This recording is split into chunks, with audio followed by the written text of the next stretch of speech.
Alléluia, gloire à Dieu, nous bénissons le Seigneur pour le souffle de vie qu'il ne cesse de nous accorder en ce jour. Bienvenue en ce deuxième jour du mois de mars 2024, donc le 2 mars 2024, c'est un samedi. Aujourd'hui, le Seigneur a mis en mon cœur le désir de partager avec vous ce passage de Matthieu chapitre 5, le verset 6. Nous sommes en plein dans les béatitudes.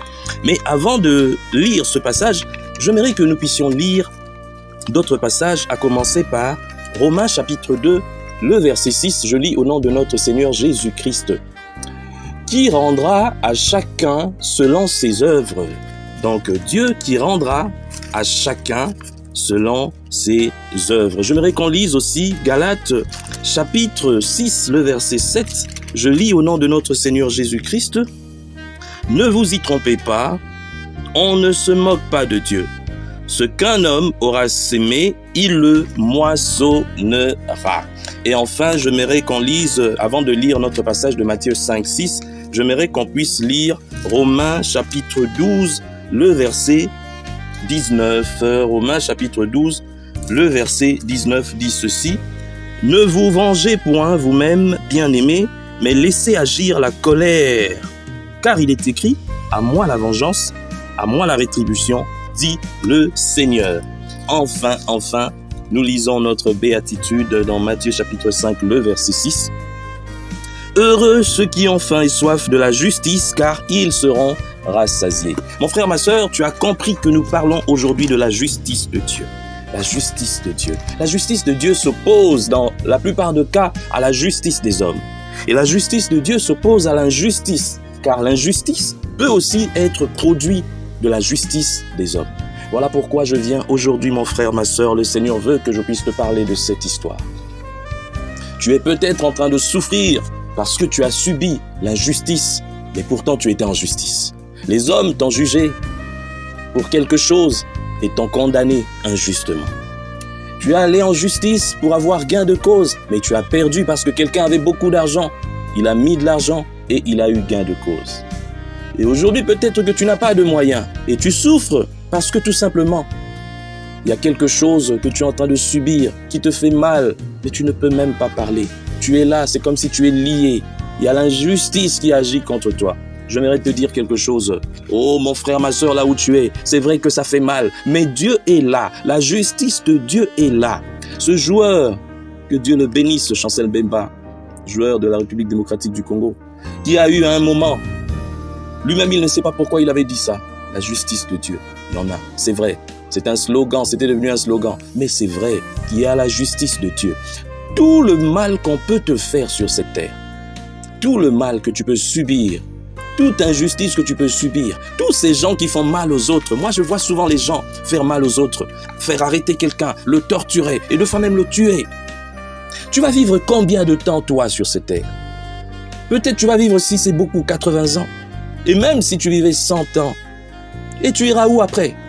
Sache que pour toutes les âmes que tu as tuées, pour toutes ces personnes que tu as fait souffrir, pour toute injustice que tu as eue à opérer ici sur terre, tu paieras devant Dieu. Tu paieras devant Dieu. Les gens se moquent de Dieu. Les gens pensent maintenant, les gens pensent au fait, parce qu'il y a tellement des évangiles qui sont sortis où les gens présentent n'importe quoi.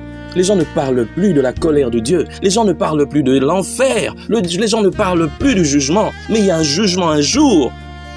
Toi qui fais le mal, tu t'en fous parce que peut-être maintenant tu es puissant. Tu t'es dit, moi je suis puissant. Tu t'es dit que oui, j'ai le pouvoir. Je suis puissant parce que je suis haut placé.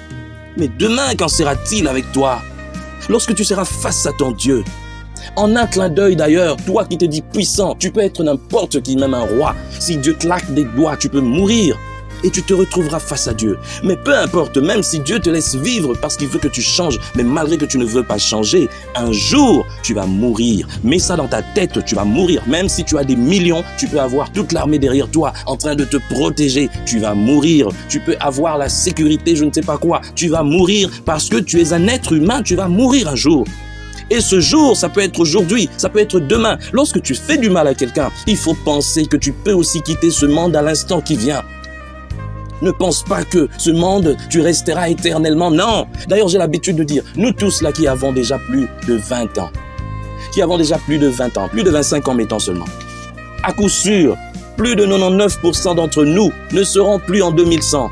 Mais nous nous faisons du mal, nous irons quelque part où nous rendrons des comptes. Toi, tu vas rendre des comptes. Si aujourd'hui dans le monde, tu te dis je suis puissant, je ne peux pas rendre des comptes parce que moi je suis Joe Biden, parce que moi je suis je ne sais pas quoi, l'imam ayatollah ou quoi, je suis puissant, moi je suis président, moi je suis roi, moi je suis ceci, je suis cela. Mais sache qu'un jour, tu vas rendre des comptes. Tu seras pareil que cet homme-là qui n'est pas connu, qui est au coin de la rue, qui vend des cigarettes. Vous deux devant Dieu, vous êtes pareils. Dieu ne te voit pas grand comme tu penses. Dieu ne te voit pas grand comme tu penses. Tu seras grand par rapport à quoi? Qu'est-ce que tu as fait pour Dieu pour être grand? Mais sache au moins, toi qui fais du mal, qui que tu sois, tu seras jugé un jour. Et sévèrement pour tout le mal que tu es en train de faire aujourd'hui. Il est encore grand temps. Je viens te lancer un appel, toi qui me suis. Peut-être tu es tombé sur cette prédication par hasard, alors que ce soit pour toi la chance de ta vie. La chance, je vais dire, de ton éternité. Parce qu'il y a une vie après cette vie. Mais il y a aussi une mort pour certains. C'est-à-dire, certains mourront 2 fois.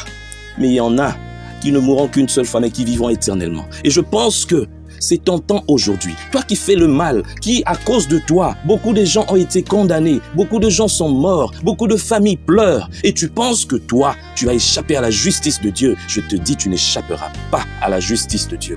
Et même si les sciences occultes trompent certains pour leur dire il n'y aura pas de jugement, c'est faux, je vous dis, c'est faux. Toutes ces personnes ne savent rien. Même le diable lui-même, il a peur de l'enfer. Voilà pourquoi il donne des idées à certaines personnes dans des sciences occultes pour dire que l'enfer n'existe pas. Mais je vous dis, il y a un feu éternel que le diable même ne va pas supporter. Lui-même, il a peur de ce feu. Voilà pourquoi il veut que toi, tu ailles avec lui dans ce feu. Et comme toi, tu es en train de faire sa volonté, dans ces sciences occultes que tu es entré, dans ces histoires bizarres, dans la magie noire, dans l'occultisme, dans le fétichisme, dans je ne sais pas quoi, tu iras en enfer avec le diable dans ce feu éternel. Si tu ne changes pas aujourd'hui, arrête de faire souffrir les gens. Arrête de te comporter avec injustice. Arrête. Il est encore temps. L'instant qui vient ne t'appartient pas. Parce que, à un moment donné, si Dieu voit que la coupe est pleine, il peut décider que tu quittes ce monde. Et lorsque tu vas quitter ce monde, tu seras face à ton Dieu. Tu seras face à ton Dieu. Tu seras face à tous ces cas. Mais je peux t'éviter le jugement. Tu peux être jugé, peut-être pour ce que tu n'as pas eu à faire en tant qu'enfant de Dieu, mais pas pour tes péchés. Parce que Jésus-Christ a déjà payé pour les péchés de tous ceux-là qui se repentent. Tu as encore le temps aujourd'hui. Dieu te tend la main. Que Dieu bénisse sa parole. Nous prions. Éternel Dieu Père très saint, merci pour ta parole. Merci car Seigneur, tu veux qu'aujourd'hui, le monde entier puisse venir à toi, puisse se convertir. C'est pour cela, Seigneur, oh, ta parole est sortie encore ce matin. Seigneur, laisse que ces paroles touchent les cœurs. Seigneur, que ta justice puisse agir dans ce monde. Seigneur, pourquoi laisses-tu le méchant prospérer? Pourquoi ne prends-tu pas ces gens qui font souffrir les autres, ces gens qui se croient puissants? Merci Seigneur, de faire de sorte que ce monde respire un peu. Au nom de toi Jésus, Amen. Chers frères et sœurs, dans le Seigneur, vous avez l'occasion de servir Dieu avec votre temps, avec votre intelligence, mais aussi avec vos moyens. Soutenez, restez unis dans 1 minute de prière chaque jour. Écrivez-nous, envoyez vos dons ici. Que Dieu vous bénisse.